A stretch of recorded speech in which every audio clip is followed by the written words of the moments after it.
Hi guys, I'm Jay and this is Vroom Vroom.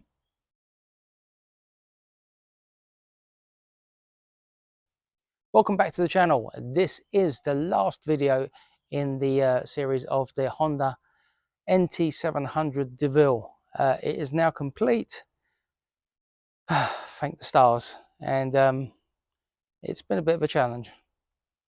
Mostly because of rusted nuts and bolts, but I'm sure if you've restored the bike you know all about them. Anyway, enjoy the video. So I have been a busy boy. I've now buttoned up the back and it looks really good. The refurbished wheel down the bottom. I've got a couple of bolts still to put it back in as far as the panniers are concerned, but I'm gonna have to order some because I just haven't got enough of the ones that I need, so that will be done. Took it out for a ride with the new brakes and the brake pads. Yeah, very spongy, but you'd expect that with new brakes all round, so it's going to take a few miles just to bed them in. It did ride okay. One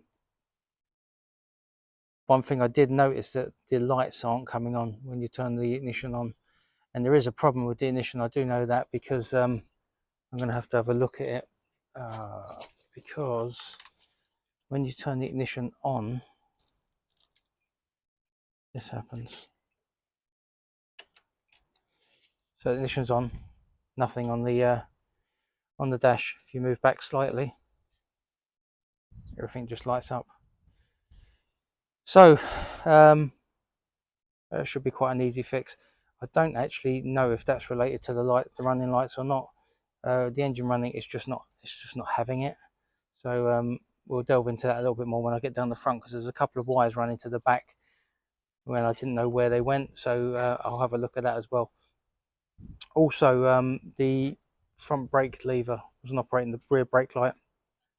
So I took the switch off and tested it, and the continuity test showed that the switch was knackered. So I've ordered one of those. It was only £6 off of eBay for a brand new one. So I'll get that in a couple of days, and that solves that issue as well.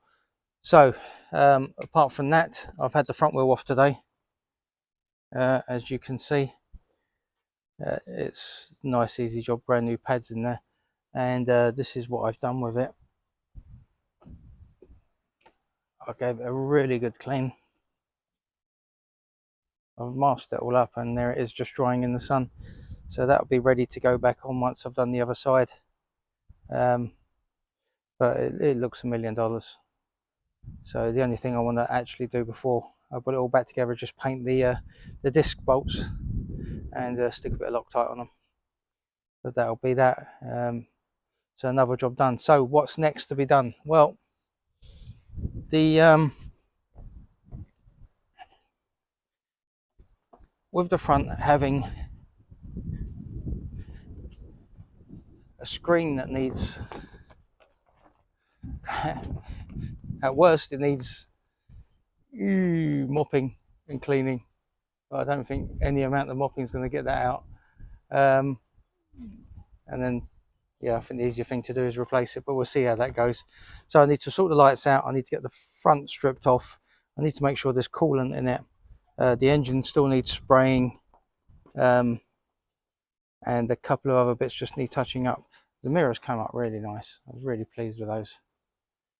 Bit of black, matte black, and it came out gorgeous. So that's it. I'll get the wheel back on. We'll see how the next bit goes. No problems there. So I've started stripping down the front, and I started with this side here. Apart from years worth of cobwebs, it's quite simple. You take off the side panel there. There's a bolt underneath down there, one for the crash covers down there, another bolt there. You have to take the pockets out of the fairing there, which removes the you take the lid off, it reveals the bolt. Take that off, and you can get the rest of the pocket out. The cowling around the clocks also has to come off. There are two bolts just here and here on that side, and there's two little screws up there. the wing mirrors do have to come off, and that's kind of where I left it yesterday, because I needed well, I actually had a problem, and when you're restoring old bikes you'll know this problem well, which is screws that just won't come out, or bolts that won't come out.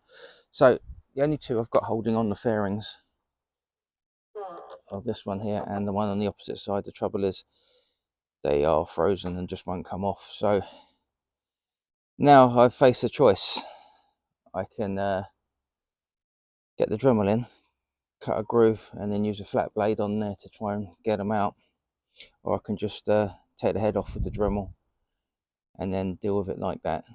The only trouble putting the slot in it is, if I do turn too hard, then I kind of risk breaking the fairing bracket behind it.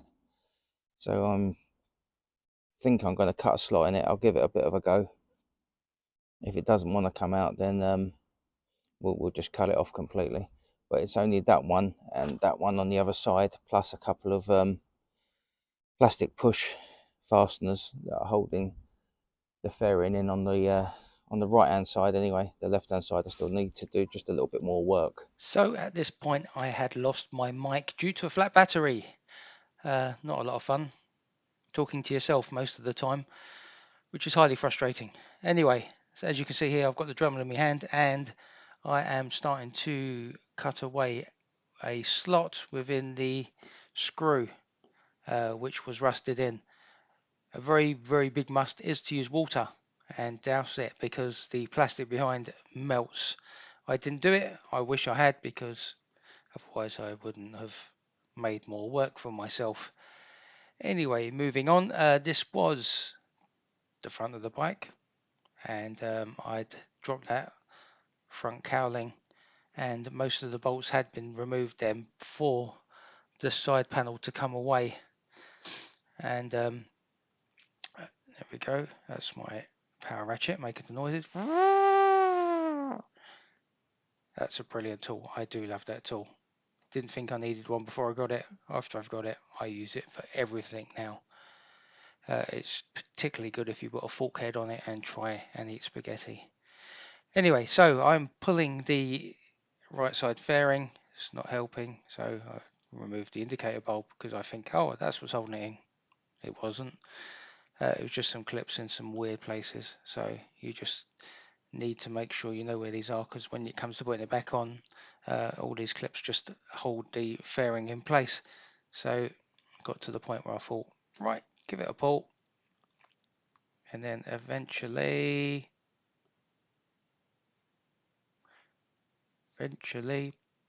pop, then it went, and that was that side fairing off. Now the result of 5 years unridden. Oh look, there was a little bit of plastic right down the bottom that was held on by a Phillips head screw, which I needed to undo, which I've done in a second.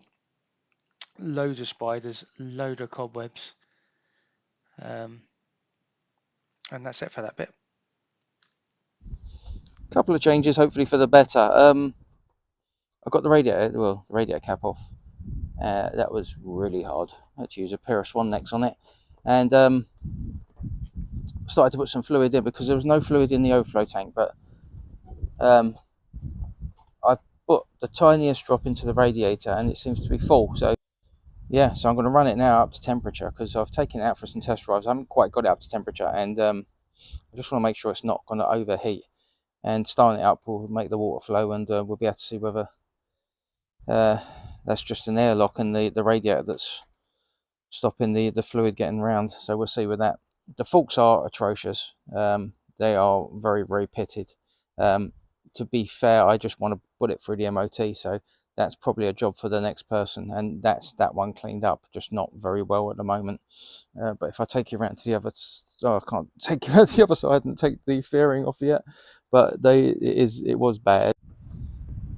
Right, so I've picked it up here because it just seemed like a good place. The fairing on the left hand side you've got to be a little bit more careful of, because inside are all these connectors and they're attached to the fairing, and the infill panel for the fairing, I couldn't get it off because it's another rusted bolt. So I'm going to get it out with a grinder from the inside, and I've ordered some new clips and new screws as well, which should be here shortly. So that will we'll do that. Now I'm going to the bike's now starting fine. It wouldn't start for a little while. That was my fault because I missed something stupid, but that's done now. So I took the screen off as well, which was quite easy. Now, right, no mic as it's charging. So took the headlight out, and I've just run the bike up to temperature. It went halfway on the gauge. The fans kicked in, so that's all good. Pleased with that. What I'm going to do is I'm going to take the front cage off. There's a lot of rust in the middle down there. It just make it so much easier if I take it off. It's only 4 screws into the clocks, a couple of wires that are attached to it, and I'll whip the horn off as well. And I reckon I can have that off in about 5 minutes, and that'll just make it a lot easier to clean. And as you can see, that's the kind of rust that I had on the forks. I've cleaned that side, not enough yet, but I mean, like I mentioned, you know, it's inside the fairing. You can't see them anyway, but I know it's there, so I'll clean them up and I'll give them a little bit of lacquer as well to protect them in the future. And if someone in the next owner wants to replace the forks at some point, then that's down to them. It'd probably be a good idea, but I'm still hunting for this light problem. Taking the cage off as well will obviously make access to the bottom of the ignition switch easier as well. The bike is naked at the moment. Took this frame off. We're going to a couple of coats of frame paint. It's gone okay. I didn't go too mad with cleaning it up because it's hidden. I just wanted to protect it where it is. So that's that. So as we come down to the bike, you can see it is very naked at the moment. The one thing that is still an issue is the headlights. So I've done a little bit of research, and it's not coming up as something that happens very often. So I did have to do a little bit of searching, and I'm kind of hoping I've got it now, because what they're saying is that there's 4 relays down here by the rectifier. They're interchangeable. So I'm going to peel this back and have a look, because the one nearest the fairing is the headlight one, and I need an easy win here because no wires have been spliced into the I did think it might have been the heated gloves, the heated handlebar grips, but it's not. They haven't been hacked into anywhere, and I can't see any evidence anywhere that the loom's been cut into. So the only thing, the fuses are fine. The only thing I'm thinking of now is a relay. So I think I'm going to be taking half the back off again. But if it's got to be done, it's got to be done. So I'm going to have a look now and see what happens.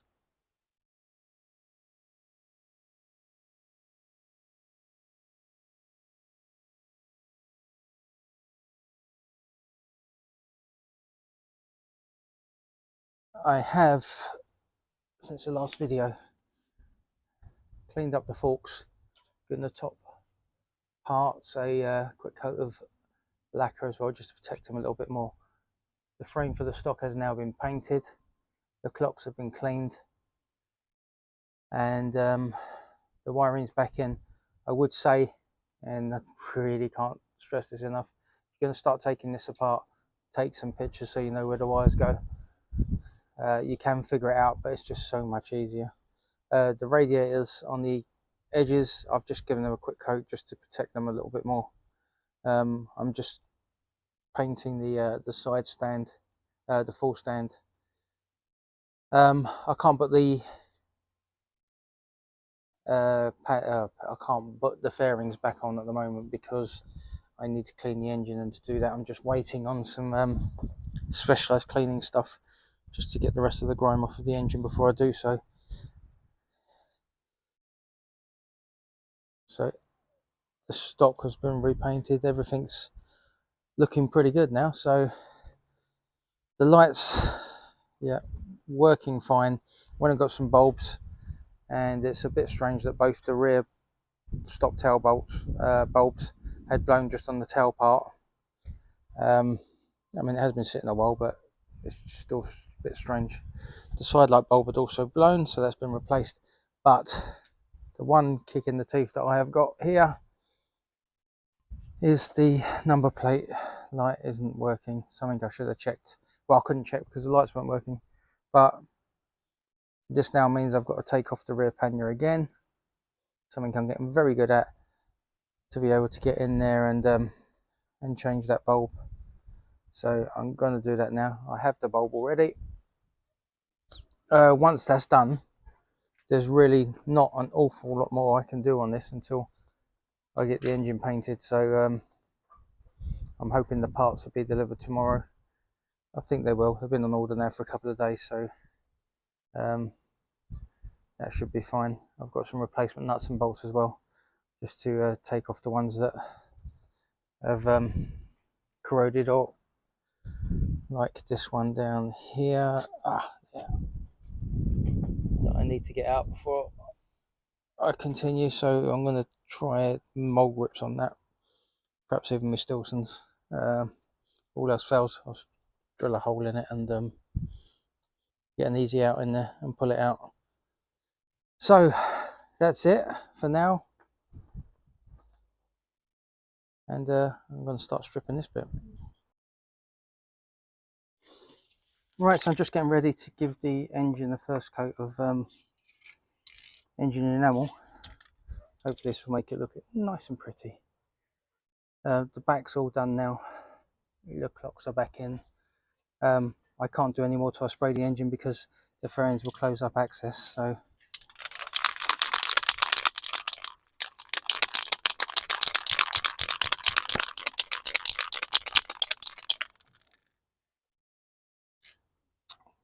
oh.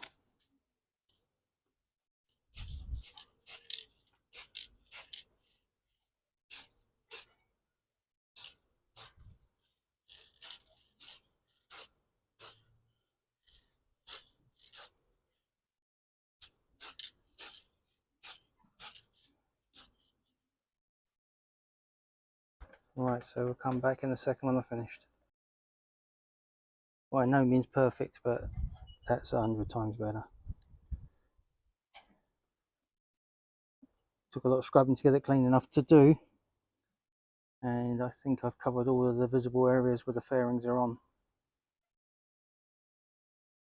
And what this does mean is that I can put the right hand fairing back on, sorry, left hand fairing back on today, which will be a really good end to the day. What's been quite a productive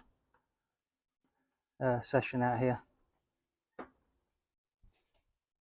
So we're coming to the end of this now. The engine, as in the last video, is looking a lot better in its new coat of aluminium enamel. Still got to do this side down here, which I'm going to do now. Give it a clean, start masking stuff up, and get that done. The grey panels down there are heated up the plastic to get it back to black, and yeah, it's okay. I'm not going to do it with this. I think that's actually a grey part anyway. Some of them are grey and some of them are black that have gone grey over the time. So I'm just starting to put it back together. It's a case of putting the bolts back in the right position, which isn't easy because somehow I managed to mess up a load of nuts and bolts, but I do have some spares and stuff, so I should be able to get it back okay. So when it comes to spraying this side and I've masked everything up, I'll take you through it and you can see the transformation as it happens. And that's it. So now I can continue putting it back together. That was the last thing I think I needed to do. So the panels need to just go back on now. We'll see how that goes. It's still got an MOT to pass. I'm going to go down and see the MOT test. He's a mate of mine, and I'm just going to get him to do a little pre-inspection because I am a little bit concerned that perhaps the front tyre isn't quite passable, but we'll see what he says. Might just maybe even paranoid. And that's it. It's done as it's going to be done today. I'm waiting for my polishing bits before I can do the screen. but that is it. MOT needed, but I'll get that in the next couple of days. All the lights are now working. Every nut and bolt has been cleaned, put back into place. The engines have been sprayed, the wheels have been refurbed. Everything's been cleaned. The brakes have been redone. Oil and filter change has been completed. It needs a wash, and that's about it. Thought we'd give one of the car SOS reveal style commentaries on the bike now. So this was an ugly duckling, destined for the scrap heap after 5 years of neglect. Through loving care, it's been brought back to life and is now in its stunning glory again, to be ridden at the front of the pack instead of the forgotten duck at the back. Love and care has gone into this restoration, and that will be evident for years to come, with some happy motorcyclist being able to hold his head up high and say, "This is my Honda Deauville." I was waiting for my polishing and buffing set before I'd done the screen, but last night I just thought, you know what, I'll give it a go. So I used a little bit of 1500 and a bit of T-cut, and literally in a couple of minutes I got it to this, which I'm sure you agree is pretty good. It could be better if I spent a little bit more time on it. Even if I spent another 10 minutes or so on it, I could probably, well, make it even better than it is. But it's fine for now. I might do it again before I sell it, but we'll see what happens. But I'm really pleased with that. So if you are going to do it yourself, I mean, there are videos online about how to restore your screens, but they go into a lot more